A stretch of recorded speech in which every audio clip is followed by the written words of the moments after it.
Today, I want to encourage your imagination. I want to give you permission to think about things differently, see different colors, hear different things. And it'd actually be really great if we could make something while we do that, but that's for another day. We don't have time to hear the whole story of the book of Job, which is one of the most studied books in the Bible, but you heard the very last part of it. And if you were able to sit here and hear the whole story, the voice of Job's friends, you might have a different understanding than whatever it is that entered your mind now as I just mentioned his name. The book of Job is a very long story with colorful characters making various arguments about why Job is suffering and how he's handling it all. But the tough thing about this story is that it's contrived. It's a wager between God and the one that the text refers to as the adversary, but who is more commonly referred to as Satan. And I always feel sort of bad for Job because it feels like this big practical joke. And I don't know about you, but I hate all those TV shows, like those hidden camera TV shows where they scare someone half to death and they say, just kidding. And that's sort of what it feels like to me, what happens with Job. But just so you remember, here's a little summary of the book of Job. God boasts to Satan about Job's goodness, but Satan argues that Job is only good because God has blessed him abundantly. So Satan challenges God that if given permission to punish him, Job would turn and then curse God. God allows Satan to torment Job and to test his claim, but he forbids Satan to take Job's life in the process. So let's just say the two have opposing viewpoints on the person in question. Job's friends try to offer some help along the way, but in the end they really aren't that much help, and God tells them so. And Job is rewarded when God restores all that he has and more. And then, of course, as you heard, he lives a long life. And then he dies. Now, in high school, I was part of a production of the play J.B. by Archibald MacLeish, which is a dramatic adaptation of this very story. A much beloved, long-tenured Latin and woodshop teacher, whom everybody affectionately called Mr. B, and who used to walk really slowly down the hallway with his coffee cup toward the woodshop, played God. And a short-tempered young English teacher who really wanted to be an actor played Satan. Now, maybe you can imagine two people from your life who might serve as the images for these two characters in mind. Job and his family, and the drama of his suffering happening, say, down here by the piano. And God and Satan sitting watching over it all, say, in these two chairs. You can decide who gets which chair. To some, this story is kind of formulaic, maybe even trite. But there are a few things worth considering that are at least related to this story. And at the very least, you can imagine how you'll handle the opposing viewpoints of God and Satan at your Thanksgiving table next weekend. So no matter how hard we try, we know that we're not in control of most of the things that happen in our life. This is a basic understanding of our human condition, and yet we ignore it at our peril more often than we like to admit. Like Job, we sometimes accept things that happen as just part of life. Other times we rail and argue when bad things happen. And like Job, we sometimes get stuck listening to people who think they're trying to help us, but really only offer their sympathy instead of the empathy that we need when things really get hard. Now, I chose the epilogue of this story for our scripture this morning a couple of months ago when I laid out a 3-part series on resilience. The first sermon I offered on October 2nd, and in that sermon I talked about the topic of resilience using the story of Jacob and also the experience of a researcher named Dr. Brene Brown and her book called Rising Strong, The Reckoning, The Rumble, The Revolution. So in that first sermon, I used the first of those 3 descriptive words in her subtitle when I reflected on the reckoning that Jacob was about to face when he met his brother Esau and when he wrestled with God until dawn.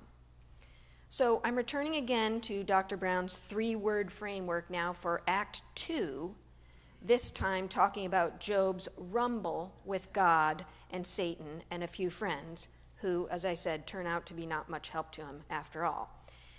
I assume that there are quite a few of you here who've been through a rumble of your own. And by rumble, I don't mean the carefully choreographed one between the Sharks and the Jets. What I'm talking about is the kind of rumble that makes you wonder whether you're going to make it through or not, because Job wasn't sure he was going to make it. You may have lost someone whose death makes your daily life feel unrecognizable. You may have faced a health crisis yourself or watched someone you love struggle through one as well. You may have struggled with addiction, something that cost you almost everything. Job loss, relationship crises, children struggling. You might not even be hearing what I'm saying right now for all the emotions and feelings going on in your head that surface when you're thinking about the rumbles you've been through in your life. You may not even be thinking in the past tense because it might be happening right now. Or maybe you're in the midst of something and you don't even really know what's wrong, only you know that something's not right. I know there are a lot of people struggling following our election results, some of you feeling scared or fearful to be simply who you are, others feeling judged and relieved. Everyone feels a little misunderstood. That's what I've heard in one conversation after another. Job didn't know what to make of his situation, of all the things happening around him. His wife was in a very different place than he was about it all. All his friends, well, they tried to help, but ultimately they kept their distance, not willing to risk identifying in themselves the kind of pain they saw in Job. They offered their sympathy, but did not approach him with empathy. And that's an important distinction that I think is key to practicing resilience. So in this work by Dr. Brown that I just mentioned to you, I found a very short video that illustrates this difference between sympathy and empathy. So credit to her for these distinctions that I'd like to make. Empathy fuels connection. Sympathy drives disconnection. Empathy is feeling with people. It's a kind of sacred space. When someone's in a deep hole and they shout from the bottom, "I'm stuck, it's dark, I'm overwhelmed." And then we look and we say, "Hey," and we climb down there and we say, "I know what it's like down here. You're not alone. I've been there too." But sympathy is really just looking down the hall and saying, "Ooh, yeah, that's bad. You want a sandwich?" That kind of response is not unlike what Job's friends offered to him. They came up with lots of reasons why Job's situation was real bad. But most of those reasons assumed that he'd done something wrong. And of course, we know, reading the story, that he hadn't done anything wrong. He didn't have any control over what was happening to him. Empathy is a choice, and it's a vulnerable choice because, as I said, in order to connect with you, I have to connect with something in myself that knows that feeling. Rarely, if ever, does an empathic response begin with "at least."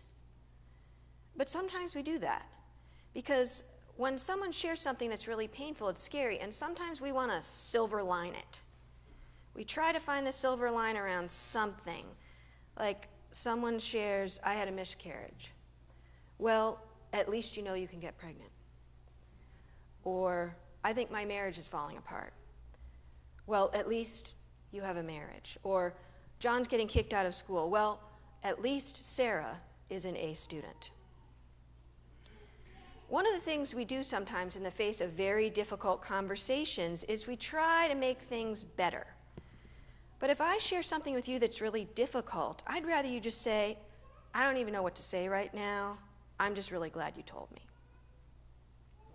Because the truth is that rarely can a response make someone feel better. What makes someone feel better is the connection that they have with you. So nurturing those kinds of connections in the soil of our lives here together is what will help everyone as we figure out how to get back to the work of living in community here in our state and our country after all the things that have been pulling us apart these last 18 months. Showing up here, saying hello after maybe a break, offering help to do something simple that someone needs, coming to a board meeting, volunteering to go sort, price, and hang clothes at Beverly Bootstraps like I did last Monday night with 8 kids from FaithWorks.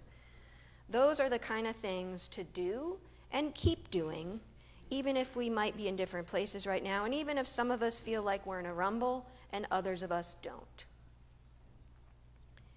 It's pretty tough to think about resilience when you're down in that hole that's dark and you're stuck and overwhelmed. And yet, as my sermon title today states, I believe we were made for times like these. We are in a time of national introspection. Things have been and continue to be both surprising or not surprising at all, depending on your perspective.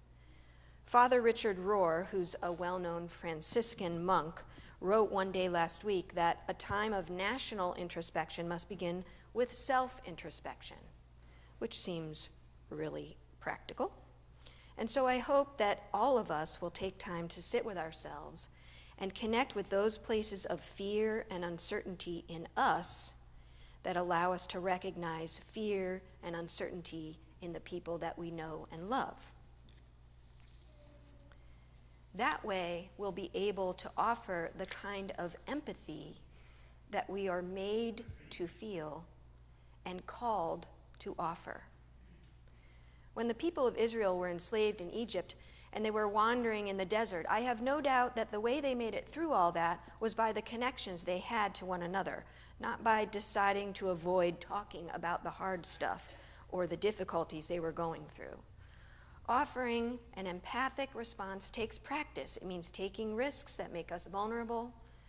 One important way to connect in an empathic way is through kindness. And I found this poem by a woman named Naomi Shihab Nye, written back in 1952, that I'd like to read to you. It's called Kindness. Before you know what kindness really is, you must lose things. Feel the future dissolve in a moment like salt in a weakened broth. What you held in your hand, what you counted and carefully saved, all this must go so you know how desolate the landscape can be between the regions of kindness. How you ride and ride thinking the bus will never stop, the passengers eating maize and chicken will stare out the window forever. Before you learn the tender gravity of kindness, you must travel where the Indian in a white poncho lies dead by the side of the road. You must see how this could be you, how he too was someone who journeyed through the night with plans and the simple breath that kept him alive. Before you know kindness as the deepest thing inside, you must know sorrow as the other deepest thing. You must wake up with sorrow. You must speak to it till your voice catches the thread of all sorrows and you see the size of the cloth. Then it is only kindness that makes sense anymore, only kindness that ties your shoes and sends you out into the day to gaze at bread, only kindness that raises its head from the crowd of the world to say, "It is I you have been looking for," and then goes with you everywhere like a shadow or a friend.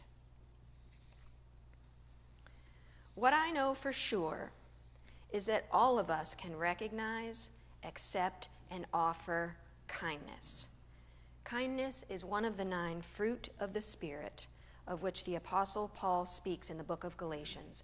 As followers of Christ's way, that we know kindness, not to mention love and joy and peace and patience and all the other fruits. This is how I know we were made for times like these, because we know these fruit of the Spirit. We know ultimately that we are of God and not of the world, even though we all live here. Now, in a week or so, I invite you to go and look for a particular snowman when they appear in town after Thanksgiving.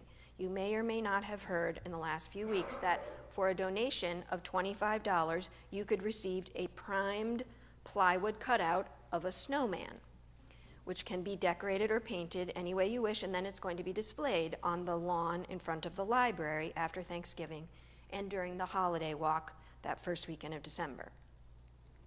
So connected to this project, the students in FaithWorks will be joining with hundreds of people across the country and now the world in what's called the Kindness Rocks Project. This is a project that is just made to spread inspiration and motivation to unsuspecting folks as they find random rocks spread around.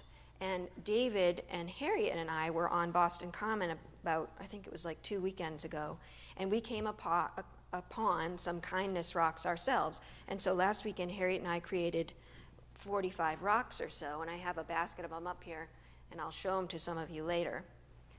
But the students in FaithWorks are going to be making more of them so that we can keep refilling them as they may be taken away from where we're going to put them near the snowman. So the snowman has the instructions on him already that says, take a rock, leave a rock, give a rock to someone. Now, we know from the story of Job that he spent quite a lot of time preparing his defense should he get the opportunity to face God and talk about all that he had experienced in his life. But when God finally spoke to him, after all those internal preparations, what happened instead was that Job saw something in God that touched him deeply. Now, we may not all get to have the kind of personal encounter with God that Job had, but I think that more of us than not have found profound reassurance in the face of confusion or fear, simply in knowing what it's like to be loved by someone, to be surprised by joy at an unexpected moment, or to be known in an instant just by the tone of a person's voice. Job was an upright and blameless man who suffered a series of deeply painful losses, and to be honest, the end of the story doesn't feel like it makes a whole lot of sense. I mean, giving him 10 more kids as if the others could be replaced. It sure makes it sound like what some scholars have suggested, that ending was tacked on after the fact just to make sense of what happened to Job when there was no clear ending, let alone a happy one. But I've learned to accept that sometimes things don't make a whole lot of sense, and I don't control much. So the best I can do is show up and work hard and trust that God will show up too. One of the most calming and powerful things that you can do right now is show up and be yourself. It's an act of bravery and necessity no matter what you're facing or for whom you voted. It's something we'll all be called to do in the days ahead. So try to listen with empathy and be yourself. Job stayed true to who he was despite both incredible suffering and joy beyond his imagination. And God was with him through all of it. Amen.